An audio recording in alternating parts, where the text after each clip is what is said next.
is up, everybody? Welcome to Birds of the Roundtable. Today we are tier ranking the biggest needs for the Philadelphia Eagles 1 week after NFL free agency. Joining me, he is Ryan Reese. Give him a follow on X at Philly Sports PSA. What's good, Ryan? Not much, man. Ready to talk some birds. And what up, Daniel? Yeah, this is always fun Tuesday nights, man. Let's do it. I love it how my first instinct is to throw out Party on Broad. I've done too many shows. Also joining us, he is Shane Haff. Give Shane a follow on X at Shane Haff NFL. What's good, Shane? Not much. We didn't get as good of a reaction from Ryan as the last time that you said Party on Broad. So I'm going to need Ryan to step up his game here. Sorry. I mean, I can only have so many gifs of me going around the internet. I even did the intro. Yeah, you did. You did the you played the wrong intro that time. Yeah, it was great. Oh my God. So, we had a week to think about, all of these moves Howie has done. Saquon Barkley, Bryce Huff, Devin White. So now we are going to take all that information and tier rank what we think are the most important positions for the Eagles heading into the draft. Shane, lead us off, man. What we'll do here, we'll go S to F tier. Guys, if you're watching us live, please be sure to like. Please be sure to comment live with us. Give us your thoughts on the biggest needs for the Philadelphia Eagles. Shane, lead us off, man. Do you have an S tier need for the Birds?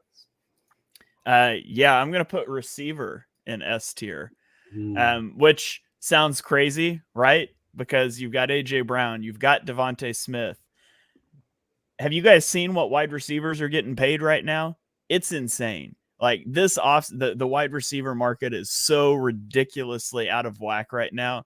I think every team in the NFL should be drafting wide receivers on day 2 every single year. And certainly this year where it's a really deep class. Like after your top 3 receivers, probably top 4 receivers, trying to go from like 5 to 15, it's ridiculous trying to put those guys in any order, which is great news for teams that are trying to draft guys on day 2. It's bad news for guys like us that do top 5 and top 10 ranking shows. But you've seen Gabe Davis get, I think it was $14 million a year on the open market. And Gabe Davis has played with the second best quarterback in the NFL and Josh Allen his entire career, and he's never topped 900 yards.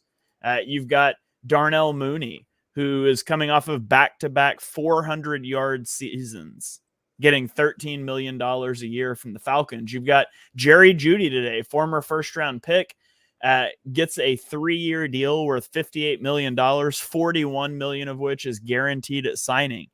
Dude's never had a 1,000-yard season. Like, the wide receiver market is insane right now. And so to me, you've got a Devontae Smith contract looming on the horizon. I think the Eagles will sign him. And, Howie's not in the business of letting these young guys walk.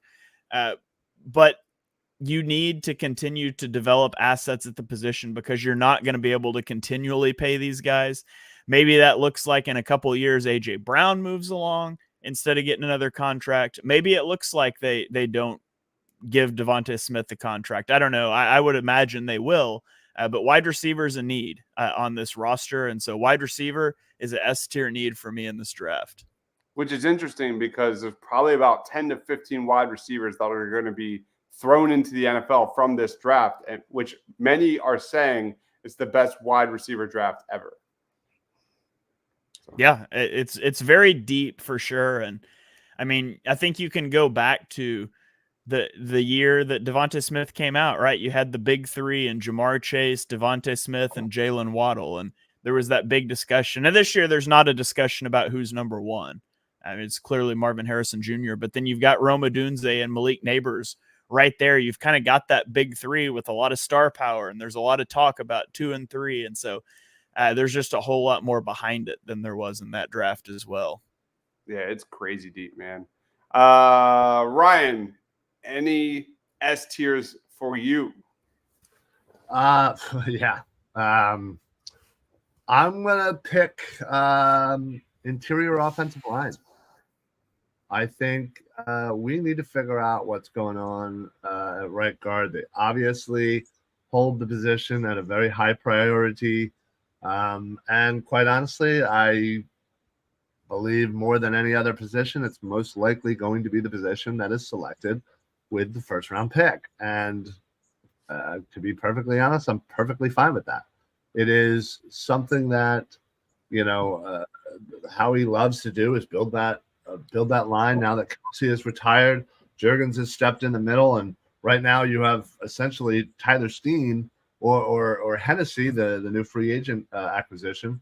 They're fighting for that role, but I would assume that Nick and Howie would love for those two to be depth pieces and to go ahead and get the next right guard for the next hopefully 10 years. So I think it's a huge need that the Eagles will be filling early. Yeah. I mean, the big name out there is Jackson Powers Johnson. Sure. He's a guy that has blown up the Senior Bowl, was phenomenal during the combine, just a mauler, a big-time mauler of a lineman. How about cornerback? What are your thoughts on cornerback? You look at, I'm throwing this in S tier. I know, the Eagles are a little old on the outside, and they got some young guys, but I'm not sold on Keely Ringo. Yeah, they have to play him. I'm not sold on Eli Ricks. I'm not sold on Isaiah Rodgers. Bringing in a bona fide, number one CB of the future is really crucial for them. That's a premium asset. I 1,000% always will look at the top of the draft. That's a position that I think in this draft is going to be there for them. There's some real quality cornerbacks in this draft. We always talk about Quinyon Mitchell. We always talk about Kool-Aid McKinstry. We always talk about Nate Wiggins. They have, each of those guys have their own flaws and strengths. But I still, for me at least, believe developing a cornerback of the future underneath Darius Slay for year 2 or 3 as the number one guy is extremely vital. You look at this pass defense for the Birds, it was horrible, obviously. So what are your thoughts on cornerback? I mean, I would like to see the Eagles draft a cornerback. Like, that's probably the position I'm most in on in the first round. Which, by the way, when I say wide receiver, I saw a comment about receiver being too high. Me saying receiver is an S tier need is not saying they should draft one in the first round. I think there's guys all over day 2 that are going to be really good at wide receiver. I'm just saying, given the wide receiver market, you must walk out of day 2 with a wide receiver. And I think that any NFL team that doesn't do that is kind of foolish in their approach. But for cornerback, that's the number one thing I'd want to see in round 1 if the board falls right. And, I've had people ask about, you've got Slay back. Bradbury is still on the team, which you can't play that guy.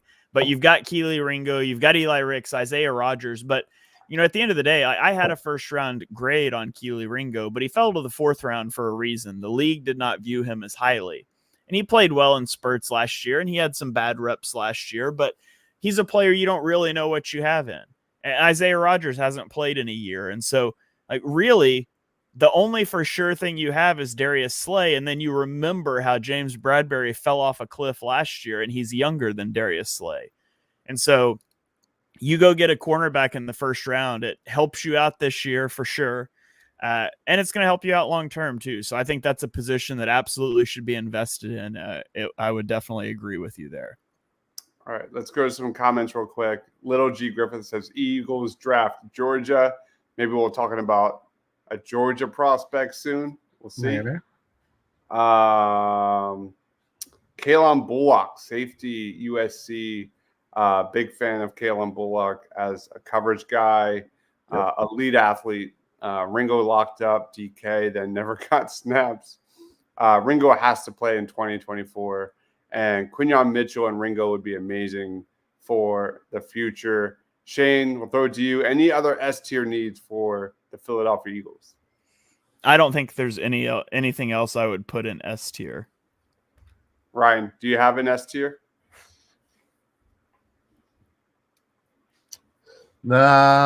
Surprisingly, no. I think that's the only ones I want to put in S tier. All right, let's move on to A tier. I'm going to throw this one linebacker. Come on. I think. Sorry, Ryan. I don't Sorry. want to. You look at Nakobe Dean. We have to have major red flags for him right now. This is a huge year for him. Devin White. I'm not a Devin White guy.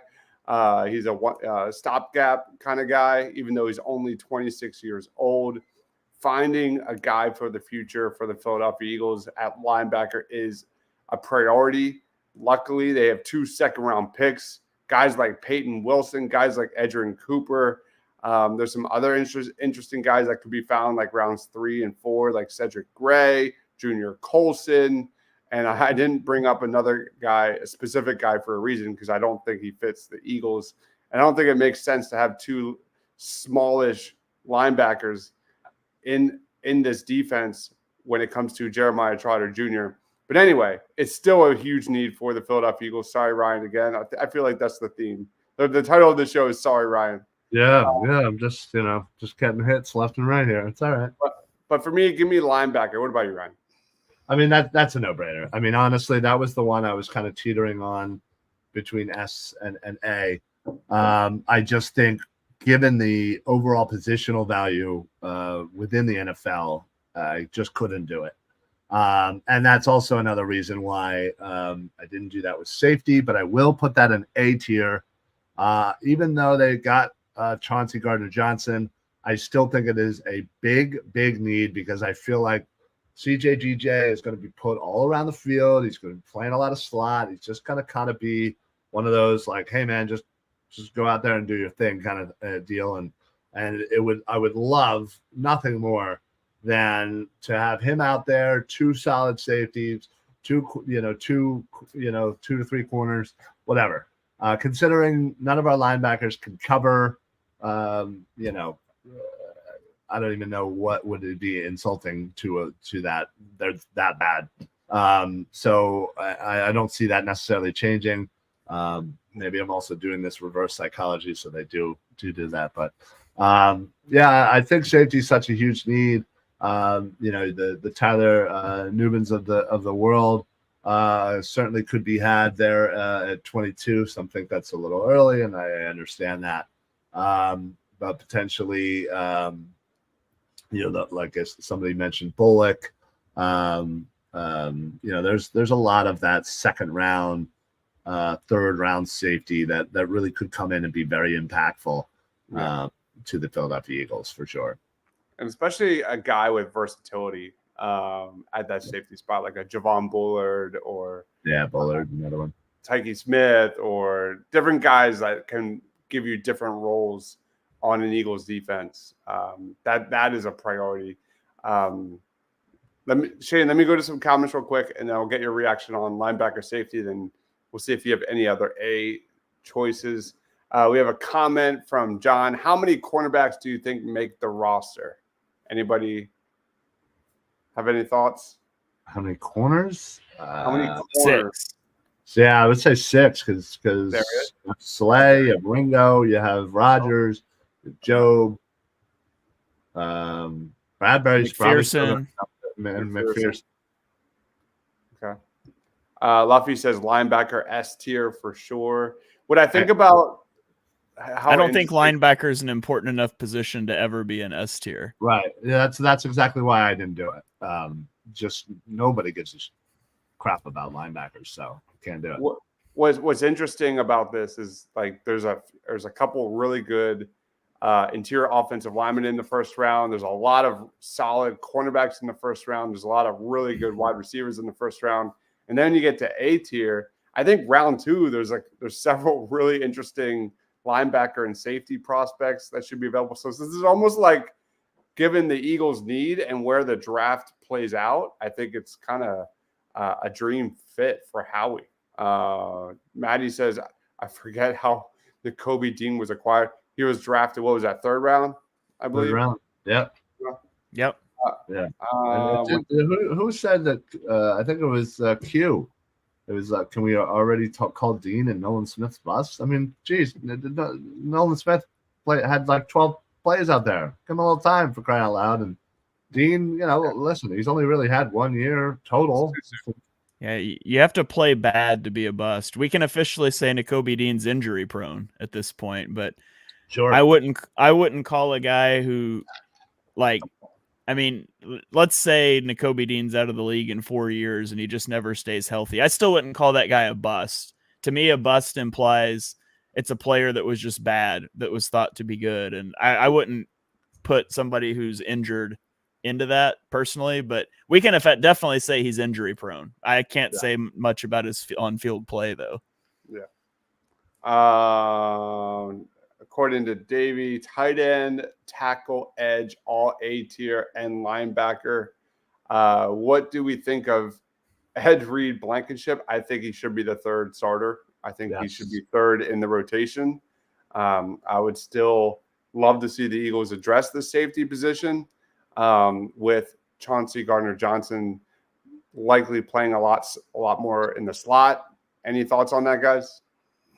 Yeah, it would be phenomenal. Like, I have some visions dancing in my head of snagging Cooper DeJean, and then you've got Cooper DeJean and Chauncey Gardner-Johnson, both of whom could play some safety, both of whom can play the slot. And I'm big on like positionless players to a degree and that versatility, but you need more than one of those guys or it doesn't work. Like, if Chauncey Gardner-Johnson is on the field in the slot and both of your safeties can only play safety, there's no chance like you're doing some rotating him deep, like, because then you'd have to drop somebody else into the slot. So I have visions of having two of those guys that can play the slot, can play, deep safety, and just letting Fangio cook with that. I would love to see something like that.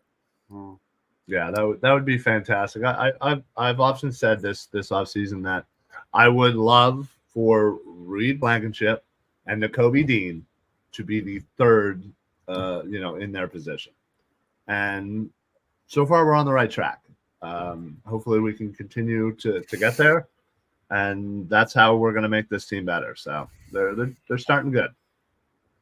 How about edge in the S tier? We haven't gotten edge yet, especially if the reports are right and we are shopping Hassan Reddick. Any thoughts on that?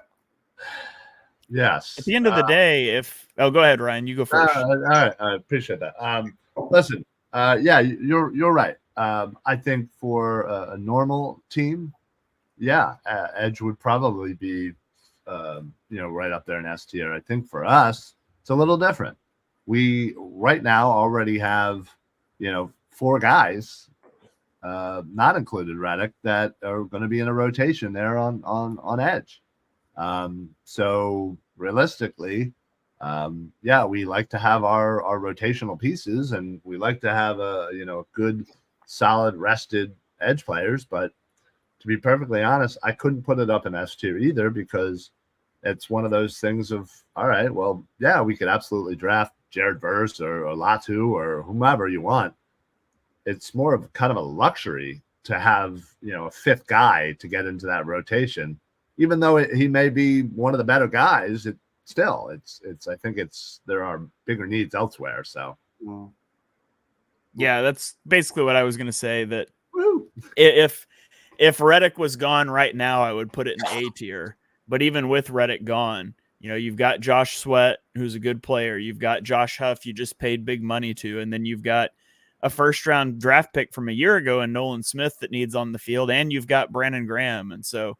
It's the thing about snaps to go around. Now, if you're saying that, hey, we're going to play Hassan Reddick's contract out this year, play Josh Sweat's contract out this year, they're both going to walk next year. So we're going to draft a first-round guy, to develop and step into that role next year. Well, then we're back to spending first-round picks on guys that aren't going to play as a rookie, and I'm just over that. Like, your first-round draft pick needs to play. Which, again, S tier doesn't necessarily mean first round draft pick. See my argument about wide receiver, but I just can't get there. Once Reddick's gone, I'll reevaluate that. But right now, I would not be on board with first round edge. Yeah. And don't forget Milton Williams, because I think he could get some inside outside snaps. A big bump in 2024 for sure for Milton Williams. Kind of a forgotten guy there. Miss Chris chimes in. I like Blankenship. He'll improve. Davey says I want Ben Sinnott bad. Really fun tight end prospect there. Love Ben Sinnott. He's a dog, man. I have Anthony in the house. What's going on, Anthony? Miss Chris says last year you guys made spreadsheets. They were the most awesome thing during the draft. Are we making one this year? Yeah. I'll have it put together by the time we get there.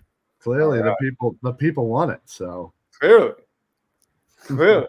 I can't tell you how many times I go back to our sheets from 22 and 23 and look at my rankings to see where I had a guy. Yeah, it's fun. I was watching my Kenny Pickett scouting report from like multiple years ago. Oh my god, that was interesting. I went to go see where I had Kenny Pickett, and wasn't I the highest? I'm pretty sure I was the highest on Pickett, and now he's a Philadelphia Eagle. I'm like, Yeah, I had him as QB2, like 49 overall. But I'll tell you who I had as QB1. It was Malik Willis. I remember that. It's Howie's Vision says Dean and Smith a bust. No way. They haven't had enough snaps. I agree. If not Edgerrin Cooper, then who in the second? Get to know Peyton Wilson. People.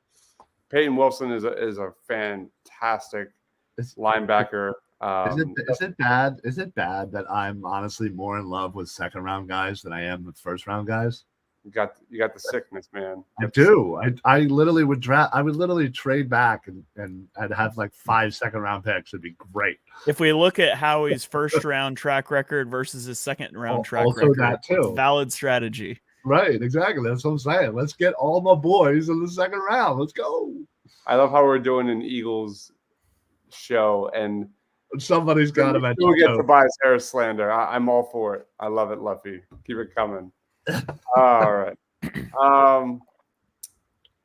Miss Chris says I look so awesome with my spreadsheet to my family. Is BG a bust? Are you speaking of Brandon Graham? It cannot be. I think he is, but I think he's asking that as a counter to is Nolan Smith a bust? Oh, interesting. Well, listen, we all thought he was the first couple of years, didn't we? So the thing is, like, so the comments get out of order sometimes because people are watching in different places. They don't see the other people's comments until we put them up on the screen, which might be like several comments down the list. So that's hard to track with sometime, but I'm pretty sure that's what he's doing there. Yeah. Maddie B says, is it safe to say that Howie Roseman is a bust? Bye. I'm not gonna have that negativity on this show right now. All right. Yeah. BG is a Philly legend. Shane, any thoughts on linebacker and safety as an A tier? And do you have another A tier position? I would keep them both in A tier, and I don't have anything else to put in A tier. All right. Let's roll on to B tier. I don't know. I'm going to do it. Nope. All right, Shane, you go first. All right. Interior defensive line. That's where I was going to go. All right. So Fletcher Cox retires, right? And, I mean, the NFL is starting to catch up to the fact that interior pass rush is so much more valuable than edge pressure. Not to mention, the Eagles seem resolute that they're not going to care about linebacker, that they're going to play light edges and they're going to play light boxes. And if you're going to do that and remotely be able to stop the run, which isn't the most important thing, but you got to be able to do it, you have got to build through the trenches on the interior. Obviously, you've got Jordan Davis, you've got Jalen Carter. I believe Milton Williams on the last year of his deal. He's probably going to get paid more than the Eagles can afford to pay him in free agency. You've got Moro Ojomo, a guy I liked but played less than 100 snaps. I think interior defensive line is a very underrated depth need for the Eagles moving forward. I do too. And you look at like the guys that they brought in, Devin White, Bryce Huff. Listen, I'm excited for Bryce Huff. He's not a run defender. And they absolutely have to win the middle of the field. And Yes. Jordan Davis. This is a massive year for Jordan Big Davis year. to really show us that he's a first-round player. And I know that's a divisive topic, but he needs to play better. He needs to get in better shape. He needs to maintain that shape. Yep. And I think interior defensive line is a sneaky need for the Philadelphia Eagles, even though they've been spending a lot of assets at that area. Any thoughts, Ryan? Any other B tiers? No, absolutely. It definitely is. I think B is the correct spot for him. Don't forget, we also did just sign PJ Mustipher from Denver. So another depth piece there in the position. We just signed him today. So yeah, no, I could definitely. I definitely wouldn't necessarily love going D tackle first round 3 years in a row, but I do feel like there are certainly some players that I would love to have on this team in the interior. So yeah, I do have another B tier, and people may not agree with me, and I quite honestly could not care less. It's a position that I have been barking up the tree all year. And it's not linebacker, but it's tight end. We need that tight end too here. And not only is this such an important thing, we can, no offense to Calcaterra or Stoll, but come on. I feel like when you say this, you do mean offense to Calcaterra. All right. You know what, Shane? You're absolutely right. I kind of do.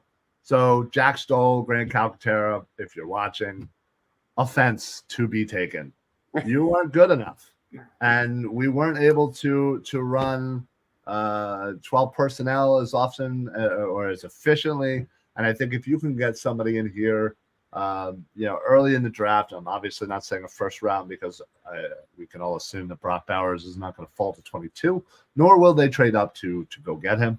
But I think there are some really nice day 2. Early day 3 guys that I feel like could come in and absolutely fill that void and make this offense a little bit more complete, because it's been missing for the last couple of years for sure.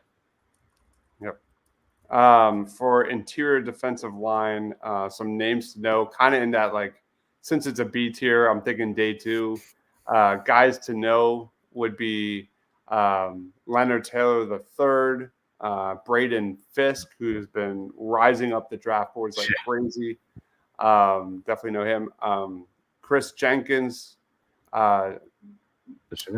Michael Hall Jr. Definitely need to know that guy. And then for tight ends, you're looking at Cade Stover, Ben Sinnott. Theo Johnson is really rising up the draft boards. He blew up the combine as just a pure athlete. So just some names to know. Any other B tiers? I don't have anything else. All right, let's go to some comments real quick. I think running back is an A tier. They just signed Saquon, man. Yeah. They just signed Saquon. I don't think running back's ever an A tier. Yeah, there's also that. If Vic Fangio can't get Howie to understand the importance of linebackers, then nobody can. Milt Williams is very nice at his spot. He's great, man. Just needs more snaps. PJ Who, we need more than camp bodies. I would put tight end ahead of interior defensive line. That's right. Davey's on board with another tight end next to Dallas Goedert. Let's go. Alex chimes in. How is edge not a top 7 positional need? Any thoughts on that? It's just the depth. I mean, currently the Eagles have Hassan Reddick, Josh Sweat, Bryce Huff, who I did not call Josh Huff this time for a change. Yes, I noticed that. Brandon Graham and a first-round pick from last year, and Nolan Smith. Like, it's just a logjam. So, I mean, I would maybe get it up to like A, B tier if and when Hassan Reddick's gone. But I personally am starting to think Reddick's going to be here. So And I saw somebody else mention that we only have Huff's the only proven edge rusher we have on the schedule or on the roster heading into 2025. Well, it's not 2025 yet. We got a whole 2024 season, and you can re-sign some of those guys, and you can make free agent moves next year. And I'm just tired of the drafting for a need 3 years from now over the ones that we have currently. Exactly. We don't have that luxury anymore right now. There's too many needs to fill. Mm-hmm. Mr. Rudy Poo throws out Mason Smith. That would be a hell of a home run swing. Elite prospect out of high school has never put it together on the football field. He's a really interesting one. I'm working on a boomer bust video, and he is on that list. So be on the lookout for that. Nice. L. Clark says, no way we draft a right guard that doesn't project as a future right tackle, at least not at number 2022 or sooner. Any thoughts on that? I don't necessarily listen. I understand the thought process, and that makes a ton of sense, but I'm not necessarily convinced that that's the criteria. Jackson Powers Johnson isn't projected as a future right tackle. He's a center and a guard, and that's what he's going to be coming in here to do when we draft him at 22. I think people undervalue interior offensive line too much relative to tackle. Now, I mean, I wouldn't take Quentin Nelson was different, but I wouldn't take an interior offensive lineman top 10 probably very often. But once you're into the teens, if it's an elite offensive guard prospect, I'm fully on board. Like, I think people devalue that too much. Three names for you guys that I think have the inside outside kind of versatility. Number one, JC Latham. He played snaps at right guard. So he's a guy that could fill in. Talise Fuaga out of Oregon State. And then Troy Fountainu out of Oregon, I think, right? Wasn't he Washington? Washington. Yeah. I got making me second guess myself. Yeah. And that's another guy that probably transitions to right guard in the NFL, but has upside to be a future right tackle. So just throwing some names out there for you, L. Clark. Zell says, with the talent of the tackles in the draft, should OT be in B category? Let's just move on to offensive tackle because that's like the next big positional need. What are your thoughts on offensive tackle? I would put offensive tackle and edge both in C tier. I mean, you need a swing tackle because you don't really have a good backup plan there. But at the same time, you've got a franchise guy at left tackle. You got a franchise guy at right tackle. Your right tackle's 33, but he said he wants to play a couple more years, so I'm going to trust him on that. So I'd take a developmental guy and let Stoutland work with him and go from there. I don't see either of these positions as a big need as the roster is currently constructed. Yeah, there's a lot of them in this draft. There should be some quality, toolsy tackles in that day 2, day 3 area. For sure. Any thoughts, Ryan? Yeah, no, I mean, that's exactly where I was going to put these guys. They are something that we could certainly use, but it's not a dire need that's going to make or break our season. Listen, if an edge player falls to 22 and there's no other better options and all the other guys that they wanted are taken, would I hate them drafting an edge? Absolutely not. Now, granted, I would hate them to draft a tackle, but again, that's because I know at least the edge will get some snaps. The O tackle is going to sit on his thumbs for 2 years. So, I kind of debated whether or not to put O tackle in D, but again, we do need that swing tackle, that the Eagles do love having. They do love their depth. So, does Tyler Steen have any upside as a swing tackle down the road? Potentially. I mean, he played, I forget which tackle spot he played at Alabama. I want to say it was right. Was it left? I believe it was left. I could be wrong. Okay. he played one of the tackle spots. I was thinking it was right, and then they shifted him into right guard, but I could be off on that. But I mean, it's possible. I think he's a better guard fit, but it's possible. I mean, if the Eagles were to take an interior offensive lineman early, Tyler Steen is probably your backup swing tackle because Matt Hennessy would probably be your backup at all three interior spots.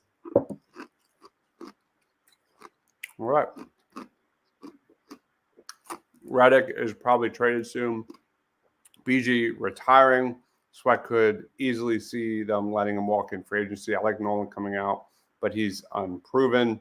Yeah, Sure. if Nolan Smith showed you any kind of upside or promise, this D-line probably looks a little different right now. Alex says Howie drafts guys before they're in need, though, as much as we hate it. He does. He always drafts 2 or 3 years down the road, and that's why it's the odds-on favorite that offensive tackle is the number one target for the Birds in round 1. Listen, I get that. And Howie does an amazing job of knowing what his needs are going to be down the line and knowing when he needs to draft a guy to replace a guy. But there are just too many holes on this team that we can afford to draft people that are just going to sit on the bench. Like, I can't do it again. I cannot draft people that just sit there. There is a fine line between being smart and trying to be the smartest guy in the room. Right. And drafting a year early is good outside the first round.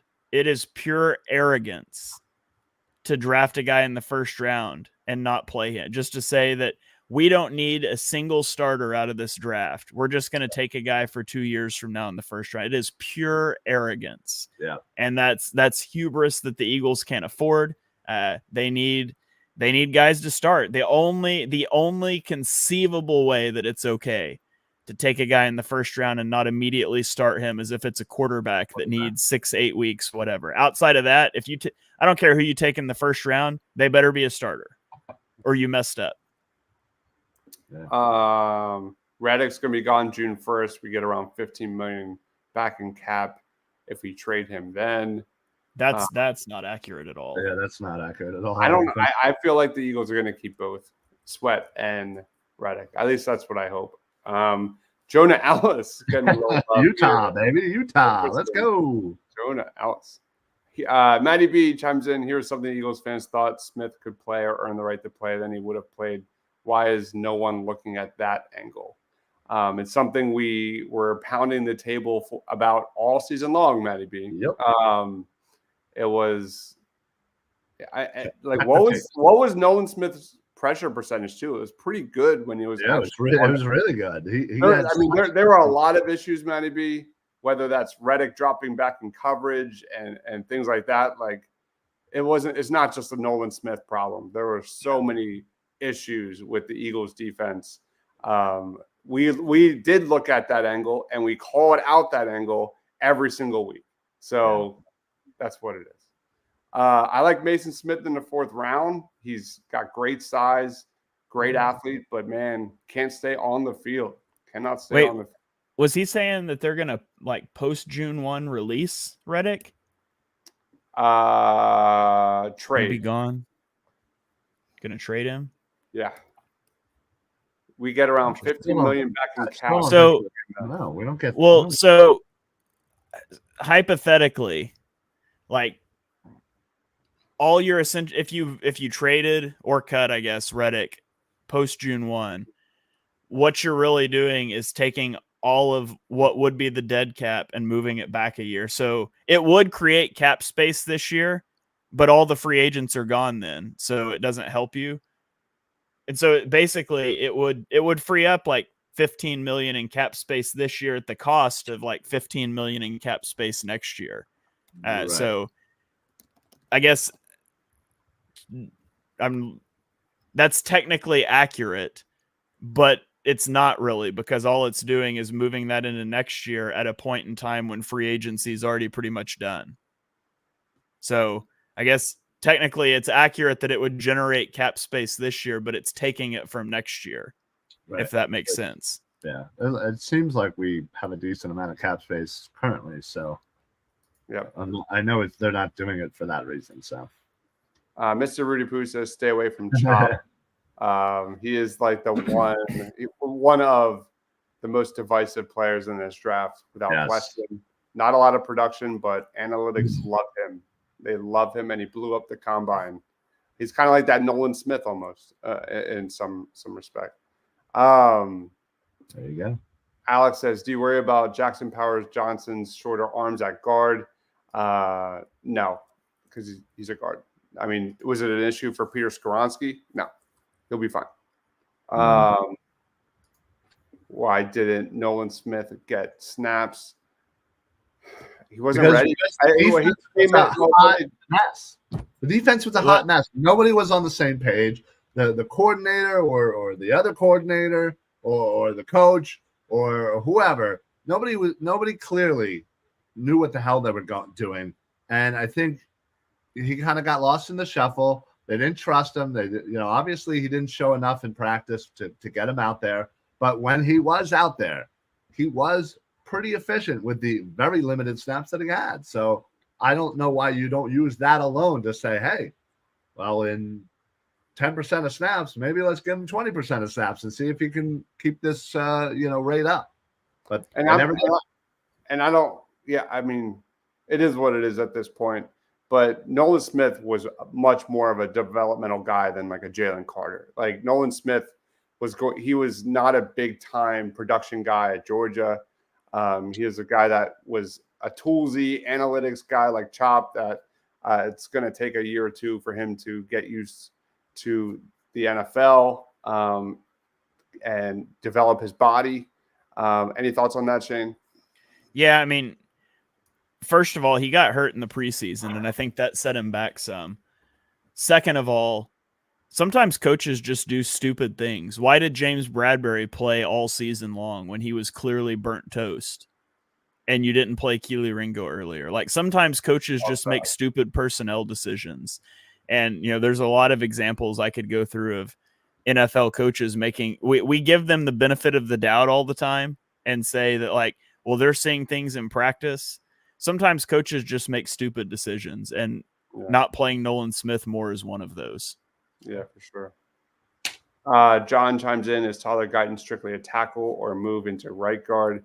I think he's more of a tackle. That's just my opinion. He's a toolsy guy for sure.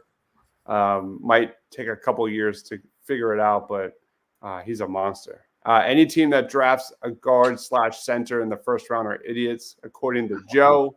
Okay. Yeah. Again, as much as we hate it, I'm not counting Howie out with drafting an edge or OT. I mean, that's Alex. Yeah, agreed. I mean, the odds are so in favor of Howie doing that in this draft, and not to pump up Howie a little bit, but the edge position is not deep at all. It is deep at offensive tackle. It is deep in cornerback. It is deep in wide receiver. But edge drops off a giant cliff after like round 2, round 3. So if you want a quality edge, you better get one round 1 or round 2, or else it's probably not going to get addressed.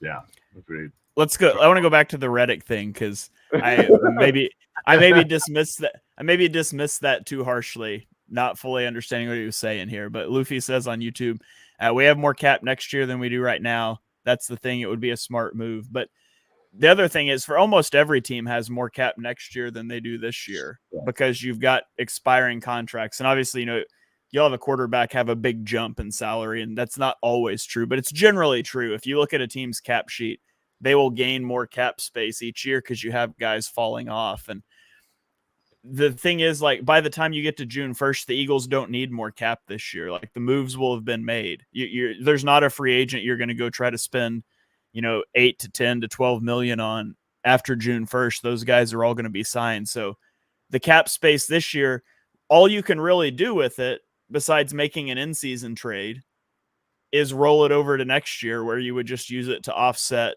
what you're getting rid of now. So whether they trade Reddick or not, I don't think it would have anything to do with opening up that amount of cap space this year at the expense of next year, especially when they've got some big contracts that are going to hit next year. Like Fletcher Cox's void money is all going to collapse into 2025. They've got a lot more dead cap piled up in 2025 than they currently do in 24. So we'll see how it plays out.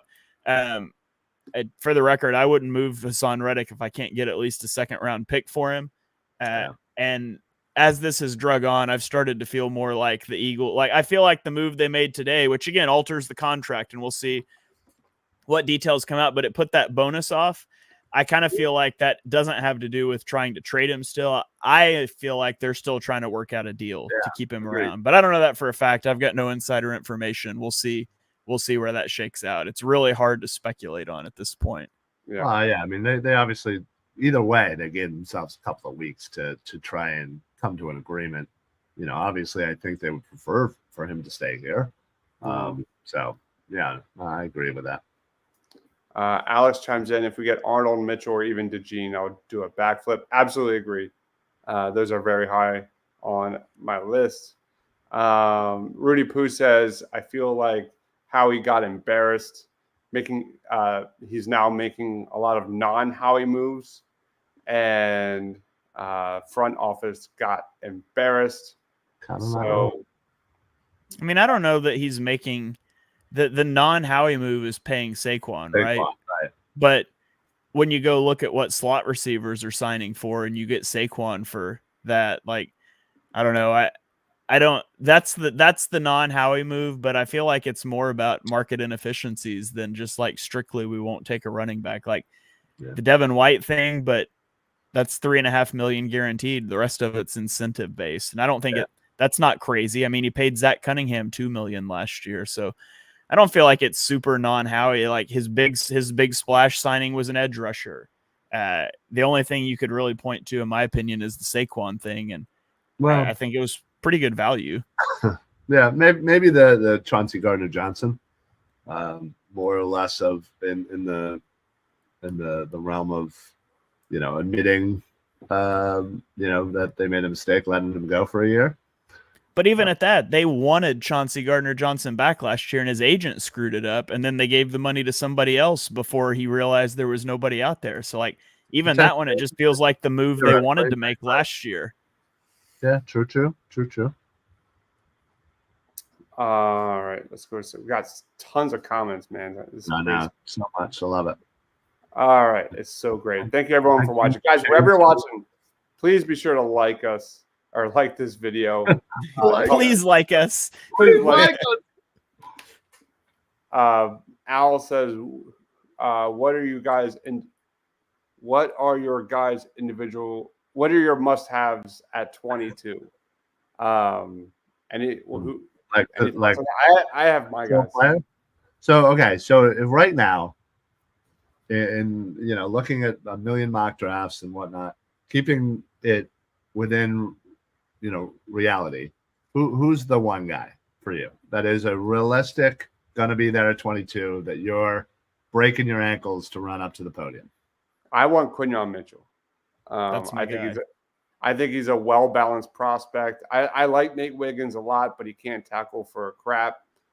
Give me Quinyon Mitchell, who probably won't be there. And if it requires a slight trade up, I would do it because I think he's got CB1 written all over him. He's excellent in coverage.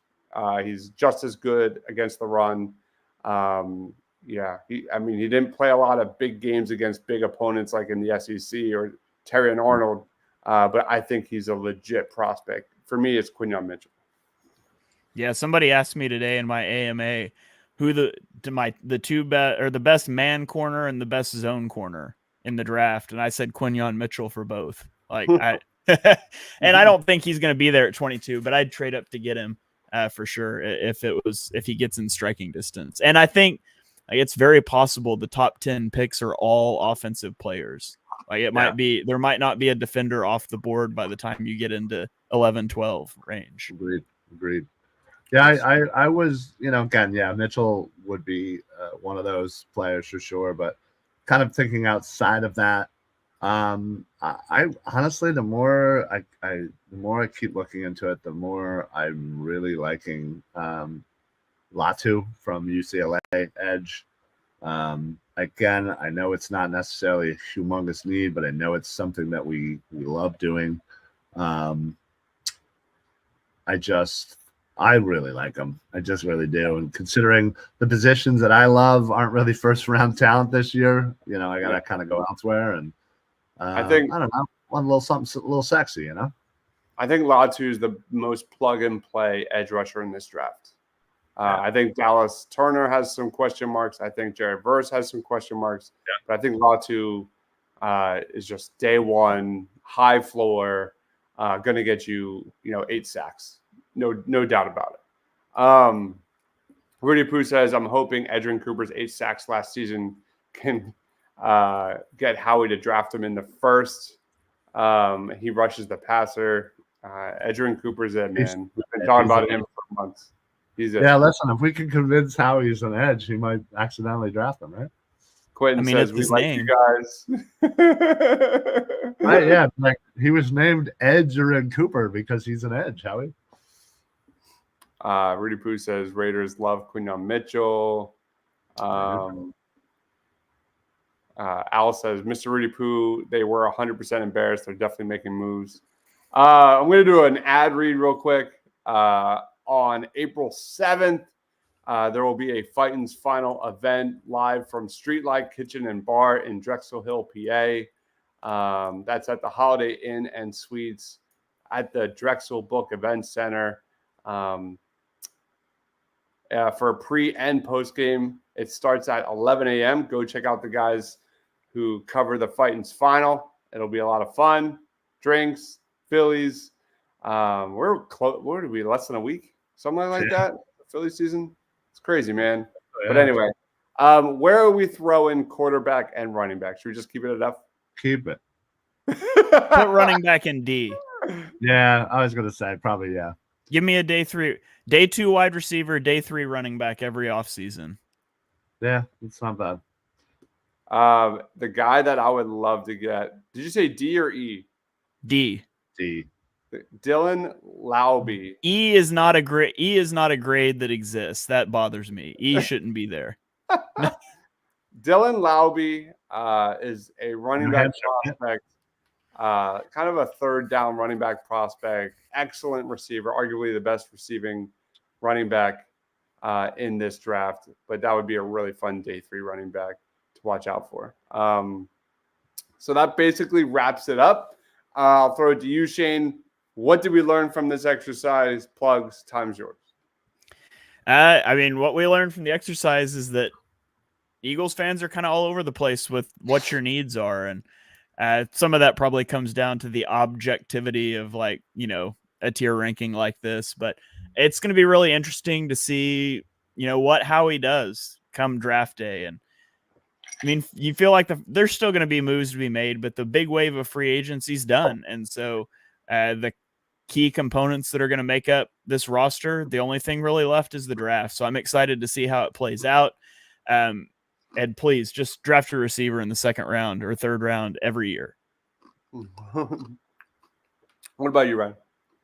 Yeah, listen, I think coming into this, I had safety and linebackers as probably the top 2 needs here, even with what they've done in free agency. And it just goes to show you that I think, for me anyway, that you have to kind of weigh it with, how the NFL sees the positions as well. And, considering the talent that may be there in the 1st round or lack thereof. And that's how I think they fit nicely in that A tier. But yeah, I also think we learned a lot of people are going to get violently angry if we draft a tackle. Being one of them. Yeah, listen, honestly, the chat was on fire once again. So gotta love them. Quentin chimes in. We don't need to draft a wide receiver. We still have Quez. We don't have Quez. He's gone. Get him out. Don't let him back in the building. They changed the locks. Good. All right, guys. Thank you, everyone, for watching. Birds of the Roundtable every Tuesday night at 8. Hopefully, David will be back next week. We miss him. Hoping for a speedy recovery. One more time, Ryan Reese, give him a shout out on X at Philly Sports PSA. And then the man, the myth, the legend, Shane Haff, give him a follow on X at Shane Haff NFL. Keeps you up to date on everything Philadelphia Eagles. We will see you next week. For Ryan, for Shane, for myself, stay awesome, everyone.